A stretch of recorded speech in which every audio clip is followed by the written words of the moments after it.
Hello, Bacha. Let us read this given question. So, the given question says that in an electrical circuit, RLC and AC voltage source are all connected in series. When L is removed from the circuit, the phase difference between the voltage and the current in the circuit is pi by 3. And if instead C is removed from the circuit, the phase difference is again pi by 3. The power factor of the circuit is, तो देखिए बच्चों यहाँ पे हमें बोला जा रहा है कि जो LRC सर्किट है वो क्या है, सीरीज में कनेक्टेड है। ठीक है, पहले क्या कर रहे हैं वो, पहले इंडक्टर को हटा देते हैं, तो फेज डिफरेंस बिटवीन आरसी क्या मिल रहा है उनको, पाई बाय 3।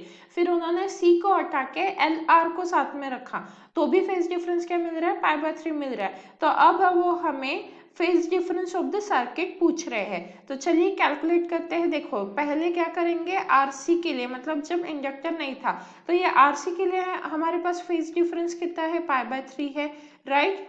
तो अब इसके आरसी के लिए हम कैलकुलेशन कर लेते हैं। तो आरसी के लिए फेज डिफरेंस का फॉर्मूला क्या होता है, tan phi होता है, and this will be equal to reactive capacitance divided by क्या हो जाएगा हमारा आर। अब क्या करेंगे, हम यहाँ से XC की वैल्यू फाइंड आउट करेंगे। क्यों, क्योंकि ये तो हो जाएगा tan pi by 3 is equals to XC by R। So XC will be equal to √3R, right. अब यहाँ पे जब बोला गया है कि कैपेसिटर को हटा गया, मतलब RL के लिए अब फेज डिफरेंस कितना दिया है हमें, पाई बाय 3 का ही दिया है। ठीक है, तो ये क्या हो जाएगा, tan pi by 3 divided by inductive reactance divided by R। तो यहाँ से XL की वैल्यू क्या हो जाएंगी हमारी, √3R हो जाएगी, राइट। तो आप देखो यहाँ पे XC और XL की वैल्यू दोनों तो सेम आई है, तो अगर हम यहाँ पे अभी tan phi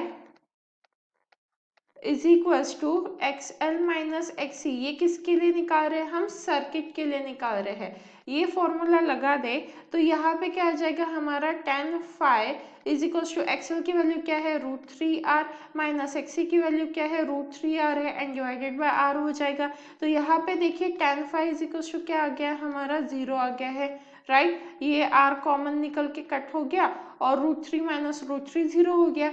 तो यहाँ से फाई की वैल्यू क्या आ जाती है हमारे पास, 0 आ जाती है, because tan phi is equals to 0, that means phi is equals to 0। अब हमें क्या बोला गया है, पावर फैक्टर कैलकुलेट करने के लिए, और पावर फैक्टर क्या होता है हमारा, cos phi होता है, राइट। तो cos 0 क्या हो जाएगा हमारा, 1 हो जाएगा। So the power factor of the circuit is option C, that is 1। And I hope you understood it well. All the best.